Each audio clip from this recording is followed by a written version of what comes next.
Selamat siang, perkenalkan nama saya Dodi Marius Tanggang, NPM E1D 018017, kelas pembiayaan perusahaan pertanian C. Di sini saya akan mempresentasikan hasil kerja saya mengenai modal perusahaan. Baiklah, yang pertama saya akan menjelaskan tentang jenis modal. Kita ketahui bahwa perusahaan memperoleh modal itu pertama berasal dari modal asing atau utang, dan yang kedua itu modal sendiri. Modal asing atau hutang merupakan modal yang diperoleh oleh perusahaan dengan cara meminjam uang dari lembaga keuangan atau dari perusahaan lain. Berdasarkan jangka waktu pengembalian hutang itu dibagi menjadi 3. Yang pertama ada hutang jangka pendek, hutang jangka menengah, dan hutang jangka panjang. Hutang jangka pendek merupakan hutang yang harus dikembalikan kurang dari waktu 1 tahun. Contohnya, hutang pajak, utang dagang, utang biaya, dan utang wesel. Dan yang kedua ada hutang jangka menengah. Hutang jangka menengah merupakan hutang yang harus dikembalikan perusahaan dalam waktu kurang dari 10 tahun. Contohnya adalah term loan dan leasing.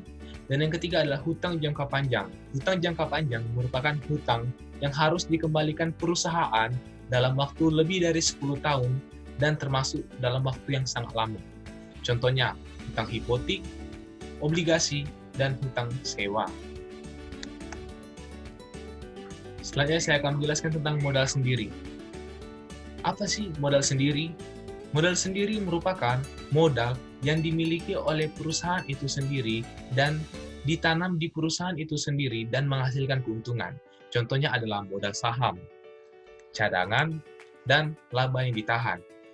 Saham merupakan tanda bukti pengambilan bagian atau peserta dalam suatu perusahaan.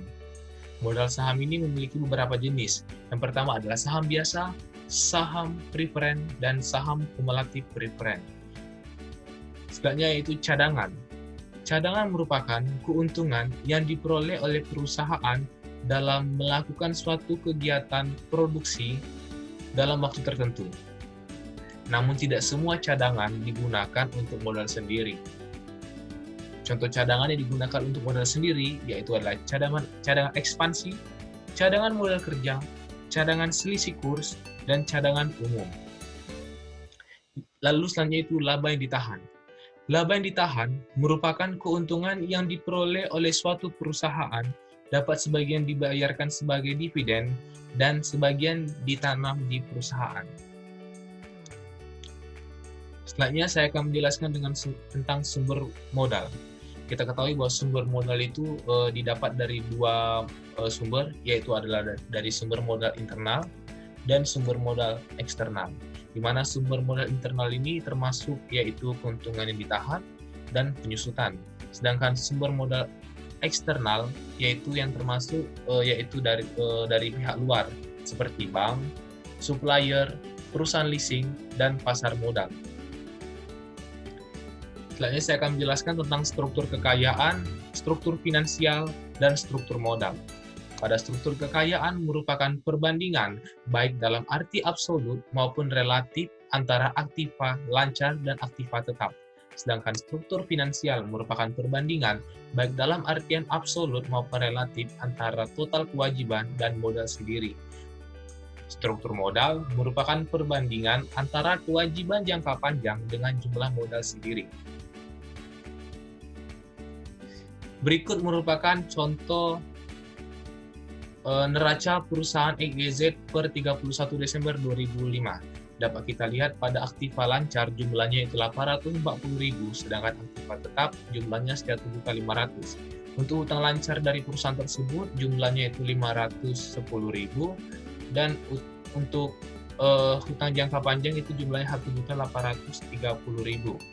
Dan dapat kita lihat pada bagian aktiva dan pasifa dari perusahaan tersebut itu balance, dan dapat kita katakan bahwa neraca tersebut merupakan neraca balance.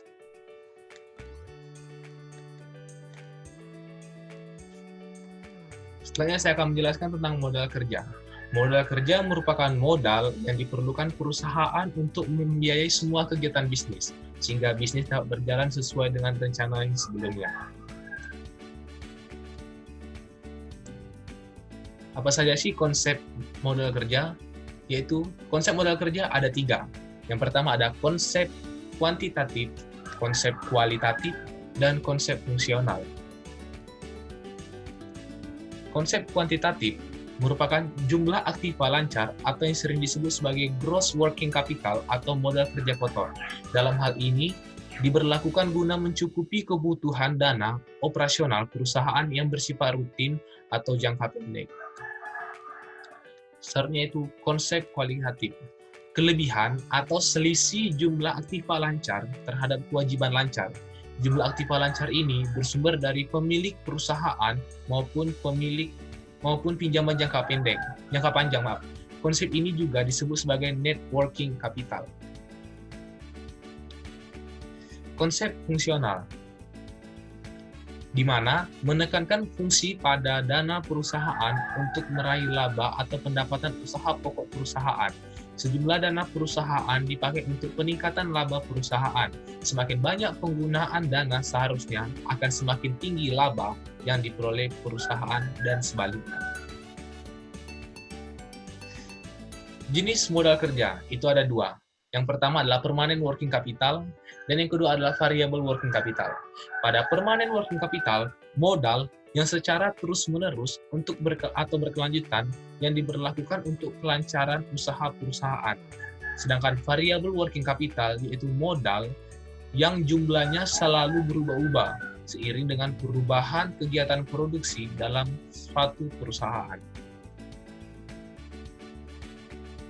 Manajemen modal kerja. Menurut Muslik, manajemen modal kerja terkait dengan aktiva lancar dan pasiva lancar. Dalam hal ini, manajemen modal kerja memiliki beberapa makna krusial. Yang pertama, modal ini menunjukkan seberapa besar investasi perusahaan dalam aktiva lancar dan klaim perusahaan yang diwakili oleh utang lancar. Dan yang kedua, piutang barang ini sensitif dengan tingkat penjualan dan produktivitas dalam aktiva liquid. Selanjutnya saya akan menjelaskan tentang faktor yang mempengaruhi modal kerja. Itu ada 4. Yang pertama itu jenis perusahaan, yang kedua syarat kredit, yang ketiga waktu produksi, dan yang keempat tingkat perputaran perusahaan. Jenis perusahaan yaitu kebutuhan perusahaan akan modal kerja ini tergantung pada jenis usaha yang dijalankan oleh perusahaan itu sendiri.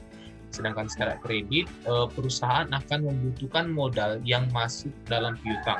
Jika syarat kredit bagi konsumen semakin longgar dan sebaliknya. Waktu produksi juga sangat mempengaruhi faktor modal kerja, menjadi salah satu faktor yang mempengaruhi modal kerja. Yaitu jika waktu yang diperlukan untuk mendapatkan barang semakin lama, jumlah modal yang dibutuhkan perusahaan akan semakin besar. Tingkat perputaran perusahaan, semakin lama persediaan berputar, maka semakin besar modal yang diperlukan oleh perusahaan dan sebaliknya. Lanjut yaitu sumber modal kerja. Sumber modal kerja itu ada 7. Yang pertama hasil operasi perusahaan, penjualan surat berharga, penjualan saham, penjualan aktiva tetap, penjualan obligasi, dana pinjaman, dan dana hibah. Hasil operasi perusahaan itu merupakan sebagai salah satu sumber modal kerja. Dari pendapatan atau laba yang diperoleh pada waktu tertentu, itulah yang digunakan untuk sumber modal kerja.